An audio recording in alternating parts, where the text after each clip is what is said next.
بسم اللہ الرحمن الرحیم۔ آیت الکرسی کی فضیلت۔ جو کوئی آیت الکرسی رات کو پڑھے وہ صبح تک جنات اور شیاطین سے پناہ میں رہے گا، اور جو صبح کو پڑھے گا وہ رات تک جنات اور شیاطین سے پناہ میں رہے گا۔ ابو ہریرہ رضی اللہ تعالیٰ عنہ کہتے ہیں کہ رسول اللہ صلی اللہ علیہ وآلہ وسلم نے فرمایا، ہر چیز کی ایک چوٹی ہوتی ہے اور قرآن کی چوٹی سورۃ البقرہ ہے، اور اس سورت میں ایک آیت ہے، یہ آیت قرآن کی ساری آیتوں کی سردار ہے، اور یہ آیت آیت الکرسی ہے۔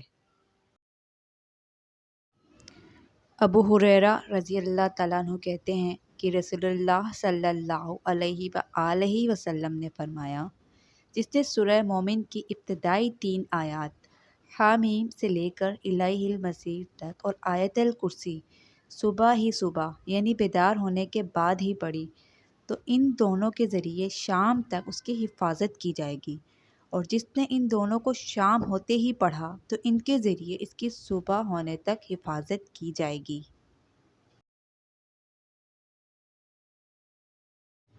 ابو ایوب انصاری رضی اللہ تعالیٰ عنہ سے روایت ہے کہ ان کا ایک احاطہ تھا، اس میں کھجوریں رکھی ہوئی تھی، دن آتا تھا اور اس میں سے اٹھا کر لے جاتا تھا۔ انہوں نے نبی کریم صلی اللہ علیہ وآلہ وسلم سے اس بات کی شکایت کی تو آپ صلی اللہ علیہ وآلہ وسلم نے فرمایا، جاؤ جب دیکھو کہ وہ آیا ہوا ہے تو کہو بسم اللہ، یعنی اللہ کے نام سے۔ رسول اللہ صلی اللہ علیہ وآلہ وسلم کی بات مان کر ابو ذر رضی اللہ تعالیٰ عنہ نے اسے پکڑ لیا تو وہ قسمیں کھا کھا کر کہنے لگا کہ مجھے چھوڑ دو، تو وہ دوبارہ ایسی حرکت نہیں کرے گا۔ چنانچہ انہوں نے اسے چھوڑ دیا۔ پھر رسول اللہ صلی اللہ علیہ وآلہ وسلم کے پاس آئے تو آپ صلی اللہ علیہ وآلہ وسلم نے ان سے پوچھا کہ تمہارے قیدی نے کیا کیا؟ انہوں نے کہا کہ اس نے قسمیں کھائی ہیں کہ وہ دوبارہ ایسی حرکت نہ کرے گا۔ آپ صلی اللہ علیہ وآلہ وسلم نے فرمایا، اس نے جھوٹ کہا، وہ جھوٹ بولنے کا عادی ہے۔ راوی کہتے ہیں کہ انہوں نے اسے دوبارہ پکڑا، اس نے پھر سے قسمیں کھائیں کہ اسے چھوڑ دو، وہ دوبارہ نہ آئے گا۔ انہوں نے اسے دوبارہ چھوڑ دیا۔ پھر وہ نبی کریم صلی اللہ علیہ وآلہ وسلم کے پاس آئے تو آپ صلی اللہ علیہ وآلہ وسلم نے پوچھا، تمہارے قیدی نے کیا کیا؟ انہوں نے کہا کہ اس نے قسم کھائی کہ وہ پھر لوٹ کر نہ آئے گا۔ آپ صلی اللہ علیہ وآلہ وسلم نے فرمایا، اس نے جھوٹ کہا، وہ تو جھوٹ بولنے کا عادی ہے۔ پھر جب وہ آیا تو انہوں نے اسے پکڑ لیا اور کہا، اب تمہیں نبی اکرم صلی اللہ علیہ وآلہ وسلم کے پاس لے جائے بغیر نہ چھوڑوں گا۔ اس نے کہا کہ مجھے چھوڑ دو، میں تمہیں ایک ایسی چیز یعنی آیت الکرسی بتا رہا ہوں، تم اسے اپنے گھر میں پڑھ لیا کرو، تمہارے قریب شیطان نہ آئے گا اور نہ ہی کوئی اور آئے گا۔ پھر ابو ذر رضی اللہ تعالیٰ عنہ نبی اکرم صلی اللہ علیہ وآلہ وسلم کے پاس آئے تو آپ صلی اللہ علیہ وآلہ وسلم نے ان سے پوچھا کہ تمہارے قیدی نے کیا کیا؟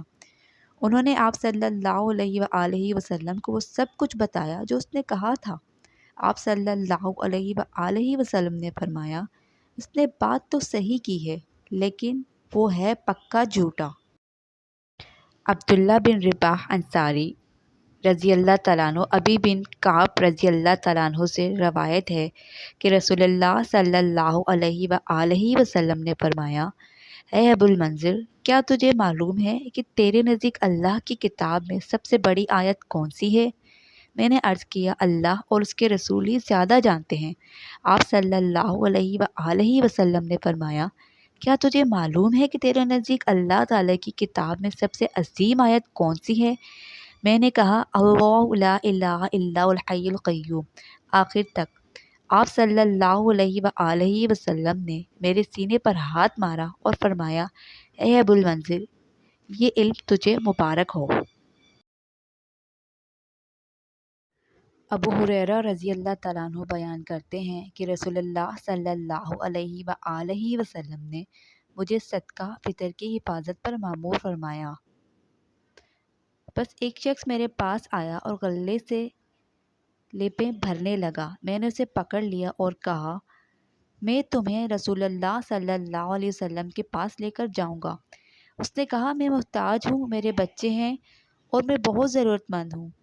راوی بیان کرتے ہیں کہ میں نے اسے چھوڑ دیا۔ صبح ہوئی تو نبی کریم صلی اللہ علیہ وآلہ وسلم نے فرمایا، ابو ہریرہ، گزشتہ رات تیری قیدی نے کیا کیا؟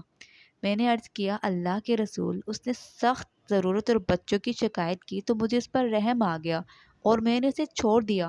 آپ صلی اللہ علیہ وآلہ وسلم نے فرمایا، اس نے تمہارے ساتھ غلط بیانی کی اور وہ پھر آئے گا۔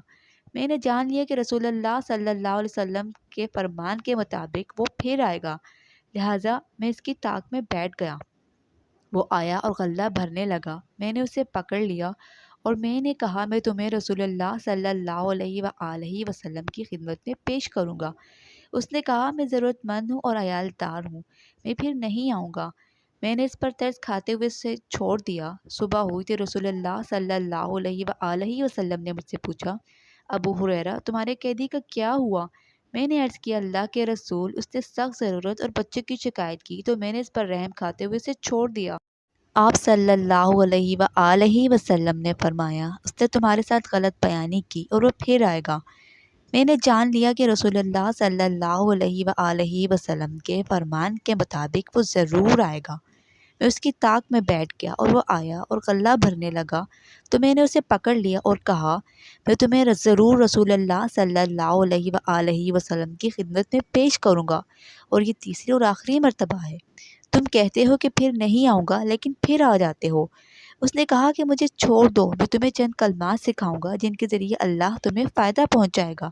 جب تم سونے کے لیے اپنے بستر پر جاؤ تو مکمل آیت الکرسی پڑھو، اس طرح اللہ کی طرف سے تم پر ایک محافظ مقرر ہو جائے گا اور شیطان تمہارے قریب نہیں آئے گا حتیٰ کہ صبح ہو جائے گی۔ میں نے اسے چھوڑ دیا۔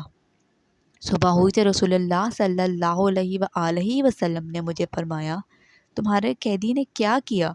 میں نے عرض کیا اس نے کہا کہ مجھے چند کلمات سکھائے گا جن کے ذریعے اللہ مجھے فائدہ پہنچائے گا۔ تو آپ صلی اللہ علیہ وآلہ وسلم نے فرمایا، اس نے تم سے سچ کہا، حالانکہ وہ جھوٹا ہے۔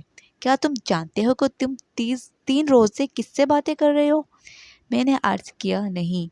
آپ صلی اللہ علیہ وآلہ وسلم نے فرمایا، وہ شیطان تھا۔